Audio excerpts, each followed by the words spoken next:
Clapper board, you're about to hear an original HFY sci-fi tale titled The War of Silent Stars. Find a quiet spot, put on your headphones, and let the stars fall silent. If you enjoy cinematic sci-fi narrations, consider subscribing for more. Now we begin. Silence is not peace. Out in the black, between one cold sun and the next, silence is a knife. It is the pause before a scream. It is a history that will not stay buried. Humanity learned this late. They arrived to the galactic stage with awkward hope and restless hands, building stations like lanterns around ruined worlds, sending messages to sleeping civilizations, knocking on doors that were never meant to open again. On the dying planet Keithral, a human crew found one of those doors. The ISS Odysseus drifted above the ash-gray globe like a waiting breath. Her hull was scarred with micrometeor pits and exploratory burns. Her crew were scientists, engineers, and a few soldiers who pretended they were bored. In the command chair sat Elias Trent, steady-voiced, storm-eyed, a man who carried grief like a folded flag and made a home for it behind his ribs.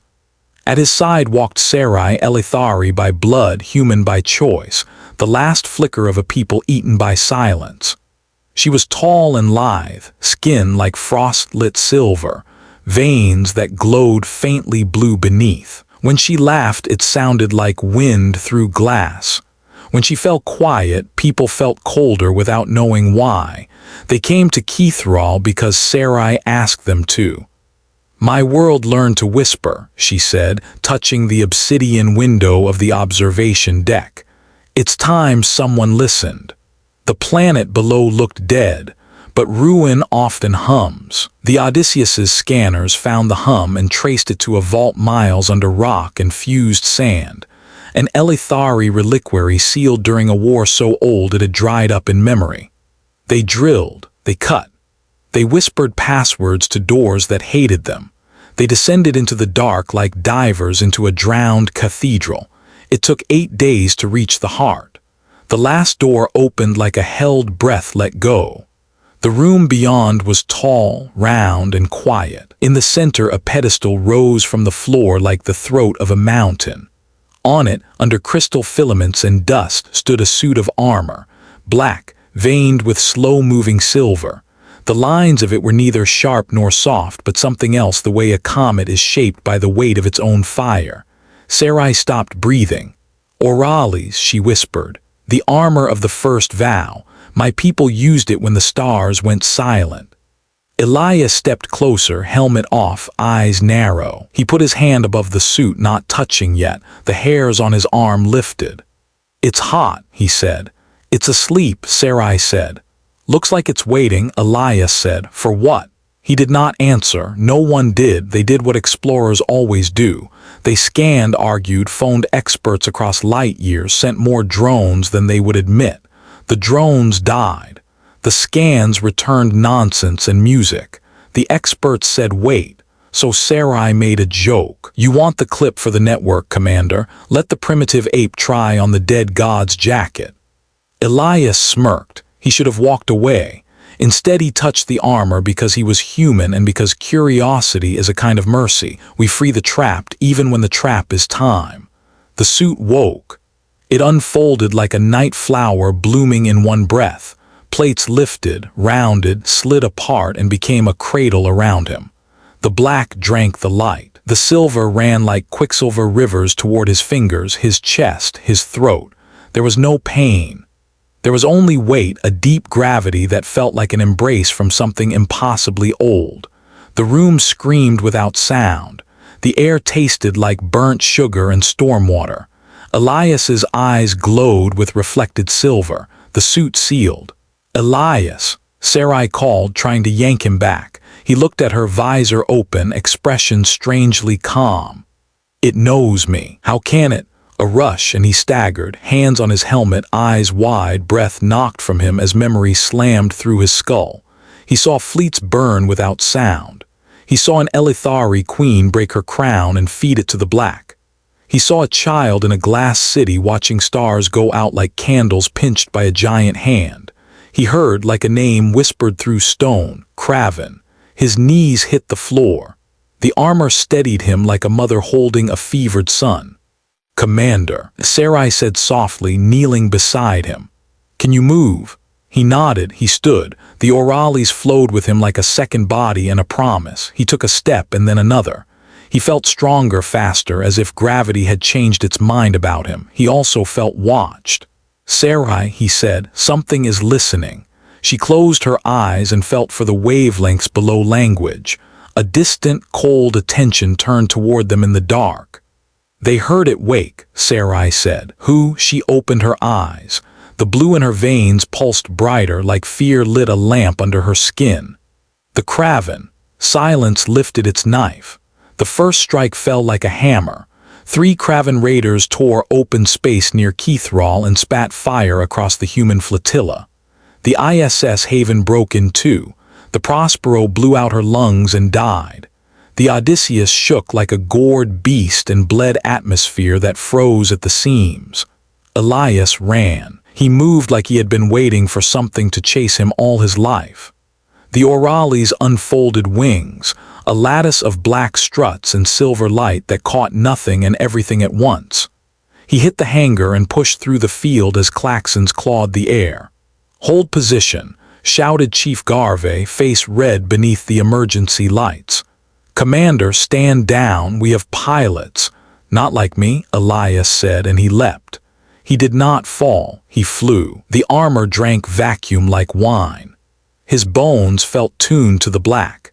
He aimed himself at the nearest Craven ship, an angular thing with too many eyes, and the suit showed him lines, paths through moving death, solutions to equations that weren't math but hunger. He dove. The Craven shot him from every angle. Their beams struck the armor and went dark, poured into it like rivers into a thirsty plain. The Orales shuddered around him, not with pain, but with a kind of joy. Energy became motion. Motion became blade. He struck the raider's hull with a punch that carved a moon-sized ship like fruit. He tore through its heart with a slash of silver light and came out the other side trailing shards and silence. "By every saint," Garvey's voice broke across the calm. "Did he just?" "2 more." Someone shouted. Elias turned. The second raider angled to flee. The third bared its teeth and opened a mouth that wasn't a mouth and spat a gravity knot. The Orales tried to swallow it. Elias felt the weight like a tide around his heart. "Sarai," he said, voice steady through clenched teeth. "Talk to me." She was already there in his headset. "It wants a pattern, the armor remembers, it's asking you to trust a dead hand." "Not a fan of dead hands," Elias grunted, arcing around the raider's flank. "Then give it a human one," Sarai said. "Do something it doesn't expect." He laughed short, rough. "Story of my life." He charged straight at the gravity knot. The Craven howled new angles into their weapon. The knot, a little black sun, wobbled like it didn't understand disobedience. Elias flew at it with wings wide and fists forward, and the Orales split itself into 1,000 overlapping planes, like petals, like scales, like shields that remembered war. The knot hit the armor and went mad. Instead of swallowing him whole, it collapsed into the suit and spread out like ink. The Orales drank. Elias heard a sound like laughter, not human, not Elithari, something older, the laughter of a machine taught to dance. He flung the gravity back into the raider's mouth. The ship folded like a crushed can. Silence came back in one gulp. The third raider cut its engines and tried to run. Elias caught it and whispered through clenched teeth, "Tell them." He cut it open and left its black box to talk. The raid was not a battle. It was a message. Craven had slept. Now they wanted to see who had rung the bell. They heard. They gathered.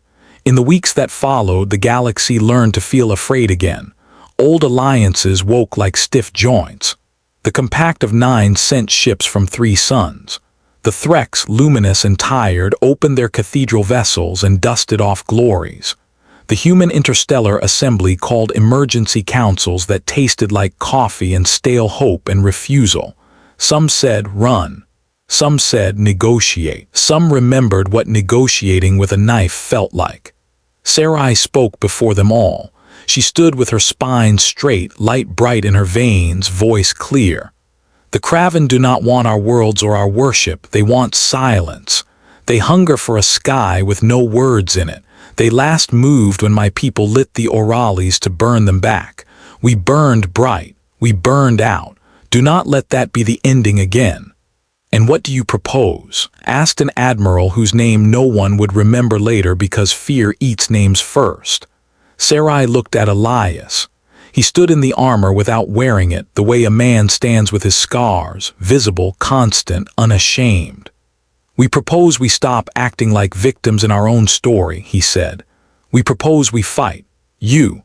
A diplomat sneered. In that relic, Elias smiled, small and tired. With this relic, but not just with it, with you, with all of us. My people are not old enough to be clever. We are young enough to be stubborn. Stubbornness is not a strategy, someone muttered. Elias nodded. You're right, here is the strategy. We break their pattern. The Kraven learn through perfect repetition. We ruin that. We refuse to be the same target twice. We bleed, we get back up. We do something new, again and again, until they can't predict us, until they can't swallow us. We become the noise that breaks their silence. He paused. He let them watch his eyes. They were not heroic eyes. They were tired. They were determined anyway. Or, he said softly, we die on our knees and teach our grandchildren how to whisper. He walked out before they voted. Sarai followed, smiling like a knife kept out of sight. In the hallway, she touched his arm. That was not Elithari rhetoric, she said. No, he said, it was human. You think it will work? No, he said, and then he smiled once hard. I think we will. War returned to the galaxy like winter. The Kraven did not come as a wave.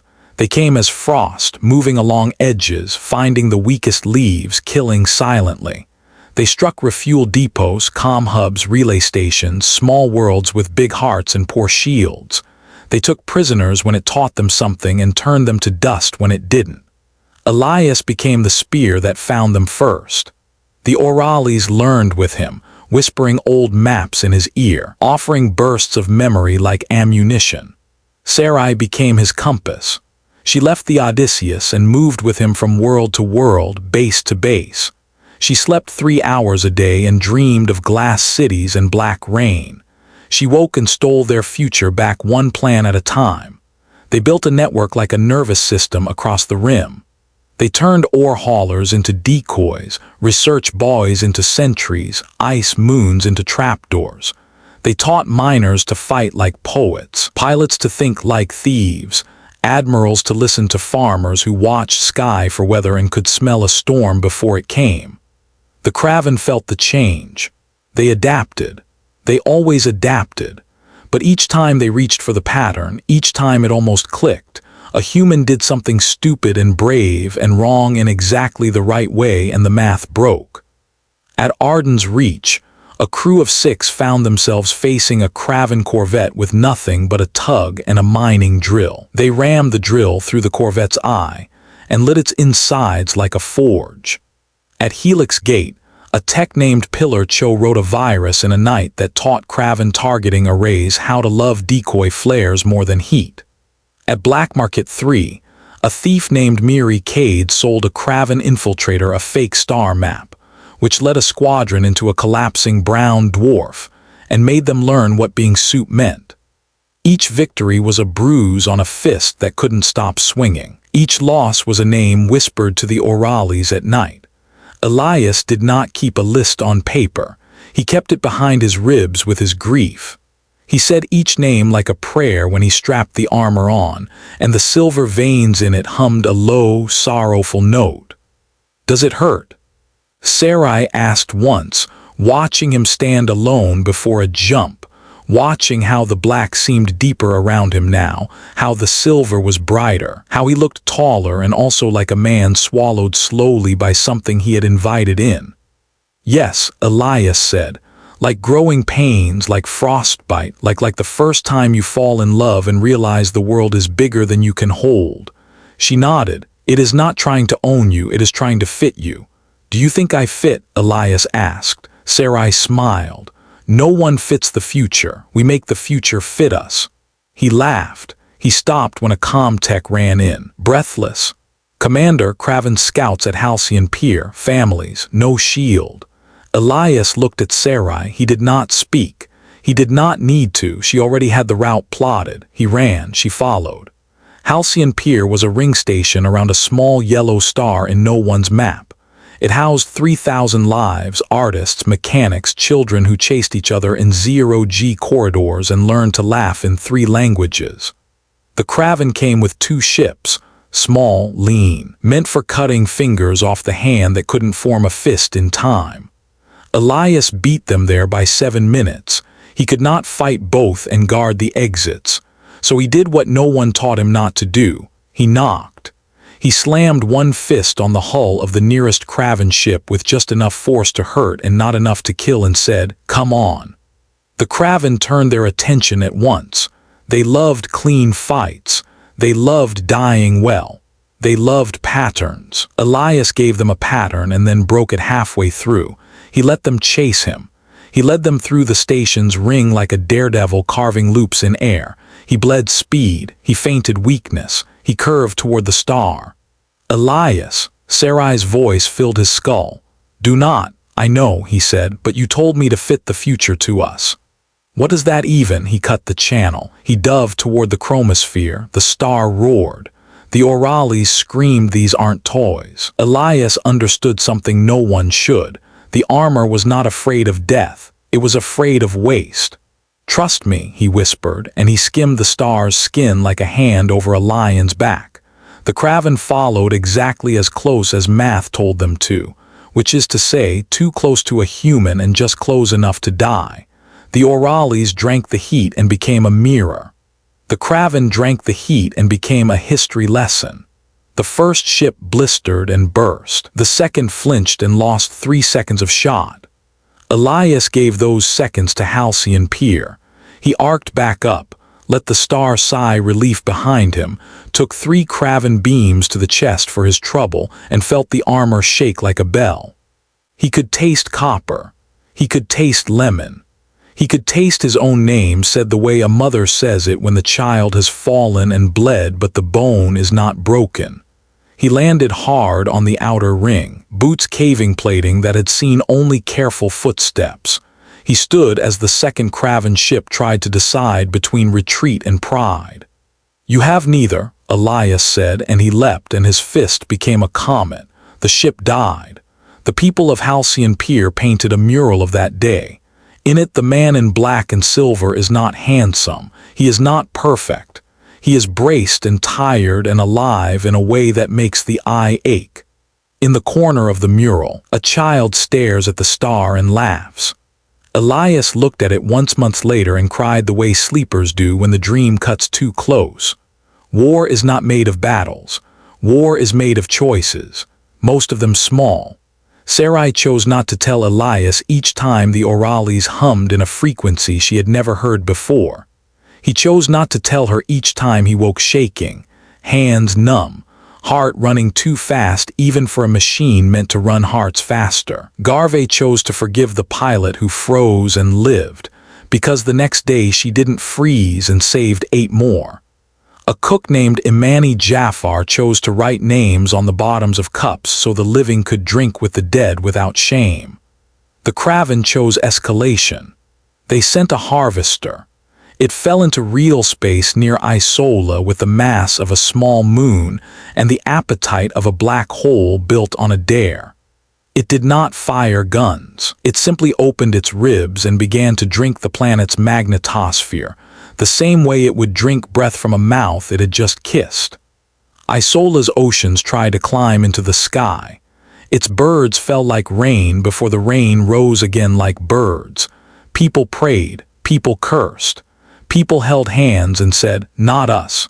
Not today." Elias arrived with 4 destroyers, 12 corvettes, and 60 decoy drones shaped like dying wishes. He stood at the front end of the spear again. "Sarai," he said. "I am here," she said. "I am afraid this time," he said. She smiled even though he could not see her. "You are wise this time. What is that thing?" he asked. "A hunger that built itself a body." So, he said, flexing his hands inside the armor, feeling the black shiver, feeling the silver thrum. Like grief, she did not answer for a heartbeat, then softly, yes. How do we starve it? He asked. We feed it lies. He laughed. You have been learning from us. I have been loving you, she said, and the word landed between them with the gentleness of a falling feather and the weight of a mountain. He did not say anything for 4 heartbeats. The 5th heartbeat was a war drum. Good, he said. Hold that thought. He dove. The harvester opened its ribs wider. The destroyers lit their drives and drew figure 8s that did not make sense if you respected physics and made poetry if you did not. The drones threw confetti made of coordinates and heat. The corvettes screamed noise into sensors that wanted silence more than truth. Elias cut through the harvester's shadow and felt its hunger brush his mind like cold fingers sliding across a pulse. It wanted him.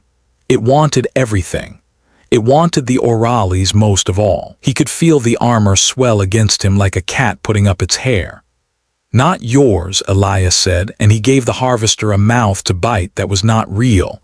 He made himself heat where he was cold. He made himself cold where he was hot. He let the armor lie. The Orales did not like it. It was old. It remembered oaths that were clearer than war. It hummed disapproval like a disappointed song. Elias hummed back, I know, trust me. It did. The harvester lunged for the wrong mouth. Elias ran to the place where the ribs joined the spine, if you could call anything in that thing a spine, and he cut. The Orales split into planes. Each plane was a decision. Each decision was a memory of someone who had burned once to keep a door closed. He threw them all like cards made of light. The harvester flinched. It did not think it could be hurt. It thought wrong. Now, Sarai said in his ear, and he did not need to ask which now she meant. The destroyers opened their bellies and birthed the bombs they swore they would never make. The bombs were not nuclear. They were worse. They were full of static and sorrow and the kind of noise you hear when a child wails and you know it is because the world is unfair and you cannot fix it this time. The bombs went off inside the harvester's sense of self. It tried to be everything. It became nothing just for a second. Elias rammed that second open with his fists and made it a minute. The harvester died the way a storm dies, suddenly and not for good, leaving the sky raw. Isola survived. Her oceans fell back into their beds. The birds climbed. The people unclenched their teeth and tasted iron and thanks. Elias floated above it all, chest heaving, vision shaking. The silver in the armor pulsed like heartbeat lights in an ICU. The black was hot and cold at once. He heard Sarai saying his name. He heard children laughing in Isola's markets below as if from a memory he did not own yet. I am here, he said. I am alive. Stay that way, Sarai said, for me. For us, he said. For us, she echoed, and in that moment the armor hummed a note that sounded like a blessing, and Elias, who had not believed in blessings since a battlefield on Mars took his brother and left him a flag, let himself believe a little. The Kraven did not understand love. They had no room for it in their math. They had patterns for hunger, for fear, for duty, for pride. They had none for two people saying one word and meaning I will burn down an empire and grow it back as a garden if that is what keeps you breathing. The Orales did. It began to move differently. It stopped offering the old maps as often. It started asking questions in pulses of heat and pressure. Who are you? What do you keep when everything falls? What do you let go when carrying it means you cannot run to the people calling your name? Elias did not know how to answer those questions with words. He answered with choices. He chose to pull out of fights he could have won if the price was a small world. He chose to take hits meant for ships that could not dodge as fast because their crews were older. He chose to leave a Kraven ship limping away so it could tell the others that mercy was a variable they had to account for and could not. The armor learned mercy and made it into a weapon. At Kismet's lantern, he shielded a Threx cathedral ship with his body for 6 full minutes while their spinal gun woke up. The Kraven tried to drill through him with beams tuned to tears. The Orales drank and shook. He watched silver crawl across his palms like frost and wondered if he still had fingerprints. He thought of Sarai's hand in his hair when he slept for 20 minutes between alarms, of the way she hummed old songs from a dead city and made them sound like lullabies. He held the shield. The Threx fired. The Kraven did not laugh again for a long time. Every war has a hinge. A moment where weight changes sides and both pretend it didn't, but one knows. The hinge came at Dareth Prime. Dareth was a forge world. It threw ships like a drunk throws words, too many and too fast. It kept the fleets alive by giving them engines that forgave mistakes and guns that forgave distance. The Kraven wanted it gone not because it was a factory, but because it was a promise. We build, we rebuild, we will always build. They came with a weapon that remembered the first war, the gravity spear. It wasn't a spear. It was a thought taught how to aim, be heavier here. They carved it through Dareth's sky like a drawn line and the world bent. Mountains slipped, oceans stumbled. The forge's heart cracked and showed fire to the day. Elias stood under that line and knew he could not hold it. We have to evacuate, Garve said in his ear, voice steady with grief. We get who we can, we lose the rest. It is a mercy. Sarai said nothing. She watched the Sims. She watched them end badly in 100 different kindnesses. Armor, Elias whispered, eyes on the spear, mouth dry. What do you have left? The Orales pushed images into his skull, Elithari lines marching into a sun with calm faces. A queen who used her crown as a plug in a hole in the world. A boy holding a wall up with his back and laughing because he could not believe he was strong enough until he was dying. All the old endings were noble and final. No, Elias said softly, not that. The armor hesitated like a dog watching its master cry.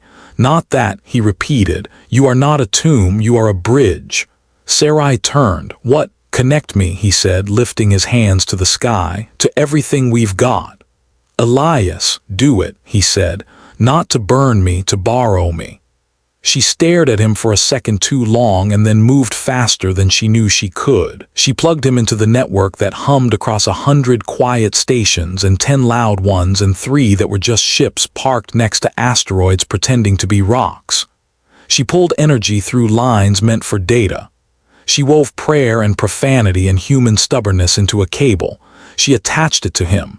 He sighed like a man sitting in a chair after a long day. Better. The Orales opened. It did not become bigger. It became thinner, finer, more connected. It spread itself across frequencies like a web across corners and caught everything that hummed with human hands. He did not take their power. He let them give it. On a mining barge around Hygia, a woman who had never left her belt kissed a battery and said, "Take it." And it did. In a school on Halcyon Pier, children held hands in a circle and sang as their classroom lights dimmed and fed into the web. On a Threx cathedral ship, light bent stranger than usual and joined. On Mars, in a room with a flag on a wall, a mother placed her hand on the glass and said her son's name. The glass dimmed and the web brightened. Elias lifted his arms. The gravity spear met a wall that was not there before. Not a shield, a refusal. Be lighter, he said, and the spear shook. It pushed. He pushed back. The web hummed. The armor trembled. Sarai screamed names in his ear, names of stations, names of people, names of cities, and each name sent a thread into him and out of him and into the spear and into the sky. It broke. Not the spear, not yet, something else, something in him, a seam. A limit that said this is as far as love can carry a machine before it starts to chew the man inside. The armor tried to hold him. It tried to carry the overflow. It could not. Elias, Sarai said, voice steady like a surgeon's hands, you have to let go. No, he said, not until, look. She said. He looked. The spear had stopped moving. It hung like a line someone forgot to finish drawing. Around it, Kraven ships wobbled. The web glittered. Dareth's mountains held their breath. It's enough, Sarai said. You did it. Let us carry the rest. He released the web in increments like a man letting go of a rope he has pulled until his fingers bled. He tasted iron, he smelled snow. He almost laughed because none of it made sense except the way it did. The spear cracked. It didn't break in half. It came apart along stress lines that did not exist until Elias made them. It disassembled itself like a soldier unloading a gun and laying the pieces down on a table very gently because he does not want to wake the baby. Dareth lived. He fell. Sarai caught him with hands and light. The Orales sealed itself in a cocoon around his broken parts and hummed apology and pride. He slept for 3 days. When he woke, he found Sarai sitting beside his bed with a book she was not reading and a look that was not mild. He tried to smile. It hurt and worked anyway. "Good morning," he said. "It is not morning," she said, voice thick. "It is 3 days after you did something so stupid that the Orales wrote a poem about it." "Was it a good poem?" he asked. "It does not know how to be bad," she said. "Which is going to kill you, and I will not permit that." He reached for her hand. She gave it, and he felt the pulse under the silver. It was faster than usual. He wanted to tell it to rest. He wanted to tell it he was here now and he would not go out again so soon. He did not lie. "Sarai," he said, "we turned the hinge." She nodded. "Yes, they will come hard. Yes, they will break their teeth." "Yes," she said and leaned forward, forehead to his, eyes closed. "And I will sharpen yours." He laughed into her breath. The craven bled. They were not allowed to admit it. They adapted anyway. They built new weapons small enough to thread through the web and hot enough to burn quicker than mercy. They sent assassins on quiet feet. They tried to steal the Orales. They learned the human word trap the hard way and the soft way, and then the hard way again because humans do not teach lessons once. Elias learned too. He learned to say no to fights he wanted, and to say help to friends he did not think he deserved. He learned to eat on a schedule because the armor would, in its loyalty, keep him moving until he fell. He learned to sleep with one hand open on the sheets so the shaking would not wake Sarai, and he learned that she slept only when he did, and he stopped pretending for her sake and started sleeping for hers. He learned that he was loved by more people than he would ever meet. Children sent him drawings of a man with wings. Old men sent him stories of how they fought once and how they were proud to see someone else do it better. A farmer sent a photograph of a field that grew again after a craven engine burned half the soil. Under it he wrote, "We plant." Elias put that photograph inside the Orales. He taped it there like a charm. The armor did not understand at first. Then it hummed very softly, like a machine agreeing to a ritual. The final movement began like a lullaby and ended like thunder. Craven Command, if such a thing can be said of a swarm of knives, gathered what remained of their strongest teeth and aimed them at new series, a human world of glass rivers and green ambition, where the interstellar assembly met under sunlight like a dare. They wanted to break hope where it sat and watched itself be noble. They arrived with a fleet shaped like a crown for a dead king. At the center, a null queen, not a ship but a cathedral for silence. Its engines did not hum, they unhummed. Its guns did not fire. They invited reality to behave differently. It moved into the system like a prayer said backwards. Humanity met it with everything that could move and some things that could not but tried anyway. Threk's light, Elithari memory. Smuggler's guilt, admiral's plans, farmer's prayers, children's songs, the web humming, the armor singing. Elias stood at the tip. Sarai stood beside him until the last possible second, hands on his face, light in her veins steady like a drum. "Come back," she said. "I have to go," he said. "I did not say do not go," she said. "I said come back." He smiled. "I hear you." He closed his helmet. The world narrowed to breathe and voice and silver light running like rivers in winter. He went. The first waves were knives. He was a whetstone. He dulled them. The second wave was a fist. He was a hand that caught and turned. The third wave was a lie told loudly. He laughed and answered with the truth whispered softly. We endure. Then he reached the Null Queen. Up close it did not look like anything should. It looked like a place that had decided to stop being a place. It looked like a word half erased. It looked like a mouth closed after a lifetime of speaking and a promise to never open again. "Sarai," he said, "I am not enough." She did not tell him he was. She knew he hated soft lies said at hard times. "You do not have to be," she said. "We are." The web brightened. Across the galaxy, lights dimmed. On ships, people turned off non-essential systems and stood in the dark with their hands on metal and said, "Take it." In cities, operators shut fountains and parks and charged the grid with hope. On farms, men and women shut the lights in barns and whispered to sleeping animals, "Just a minute," and fed the sky instead. The Orales opened wide as a sky. It did not try to swallow the Null Queen, it held it. It wrapped around it like arms around a sobbing friend and said no, not as a rule, as a comfort, as a refusal to allow harm without love getting a say. The Null Queen tried to think silence into the place where Elias stood. It could not. There was too much noise, not camera flash noise. The noise of newborn lungs drawing first air. Of old hands clapping once in church for joy, of lovers saying "I'm here" into each other's necks, of hammers in morning fog, of feet running toward, not away. "Be lighter," Elias said again, and this time it was not a command, it was an invitation. It was a hand held out to an enemy drowning in its own purpose. For one heartbeat, he felt the Null Queen hesitate. Then the craven around it screamed their math into its mind, and the hesitation died. It tried to collapse him into a cold nothing. He let go of himself the way a diver lets go of air to fit through a hole in a wreck. He became small. He became a line. He became a question. He flowed along the edge of the Null Queen's knot ship and found a seam that wasn't, and he slid in and he ran. Inside, the place was not a place. It was a cathedral to unsound. The walls sighed nothing. The floor breathed absence. He kept moving because stopping here meant becoming part of the architecture. At its heart lay a thing like a coin and a sun and a scar. The quiet core. He put his hand on it. "Hello," he said softly. "I am Elias. I am loved." The craven had no defense for that sentence. The core shivered. He felt the armor around him thicken and thin, then settle like a hand sliding into another hand and finding the right place at last. "Sarai," he whispered. "I am here," she said. "Whatever happens," he said. "No," she said. "Not that." He smiled. "Not that, just hear me." "I always do," she said. He pushed.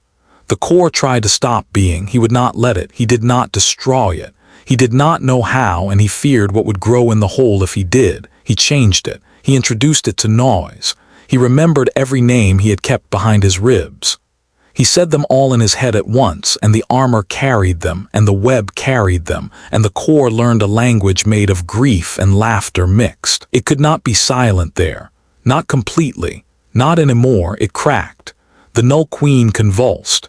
The craven around it shrieked in lines and angles. The human fleet pushed. The Threx sang.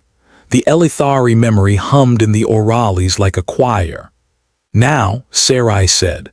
Elias pressed his hand harder into the core until the silver in the armor ran up his arm and into his shoulder and into his chest, and he could feel his heart beating into ancient metal. And he said one more thing.